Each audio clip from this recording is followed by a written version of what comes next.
I was able to build 3 working applications in just 7 days using something called vibe coding. But how was I able to achieve all of this, and what was the process like?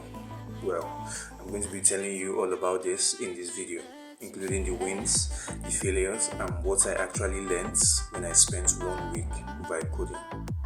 For quite a time now, I've always seen people talk about vibe coding, and I've also seen the results they were able to achieve by using vibe coding.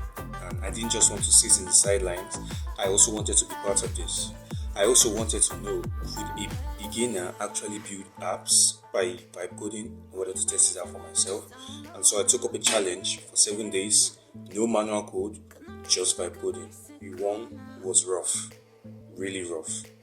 I was excited, thinking that all I had to do was describe an app to AI and boom, magic. But that was not the case.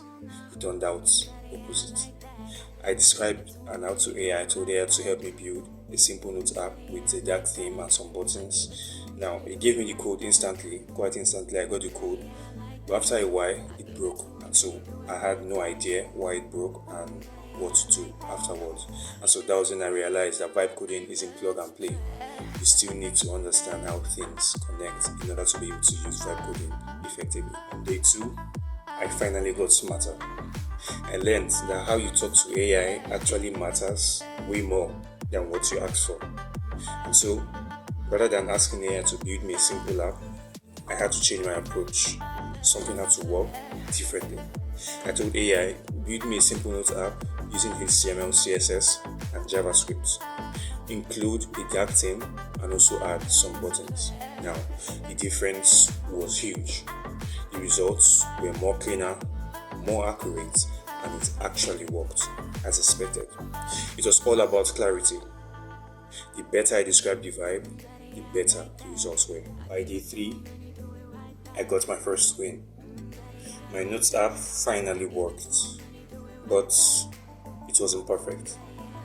Buttons didn't align and some functions actually refused to work. So instead of me panicking, here's the cool part. I simply told AI, there's an error in my code, fix it and explain what happened. Now, it not only fixed the error, but also taught me why it broke. And so I started realizing that I was actually learning more faster, not because I was memorizing code, but because I was understanding logic through feedback. Before, I couldn't stop. I built a weather app, a calculator, and even a mini landing page all through prompts. The thing is, every project actually got better because I was starting to recognize patterns, and more so, I had an understanding of how each piece actually worked. And so that's when it hit me that vibe coding wasn't actually preventing me from learning, it was actually helping me learn faster, not by memorizing, but by building. Of course, the honeymoon ended. By day 5, AI started giving me code that just didn't work. From wrong variables to outdated functions, I kept having bugs upon bugs, and I almost got frustrated. And that's when I realized that vibe coding isn't magic, it's a collaboration. You still need to guide it and review what it gives to you. I also learned a very important lesson. AI doesn't replace developers, it actually amplifies what it means to become a developer. Moving to day 6, something finally clicked. I started layering my prompts to AI the same way I would give instructions to a junior developer, and I was shocked by how the results came. It came so smoothly and it worked so beautifully. By this point, I realized that I wasn't just using AI, I was collaborating with AI. And I could also see how beginners could learn 10 times faster using this means layering their prompts. At the end of the week, I had built 3 working applications, all from simple descriptions. But the real change wasn't in what I built or the projects I made, it was in how I thought. I wasn't scared of code anymore.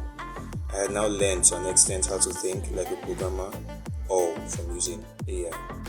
Here are the lessons I learned after 7 days of pure vibe coding.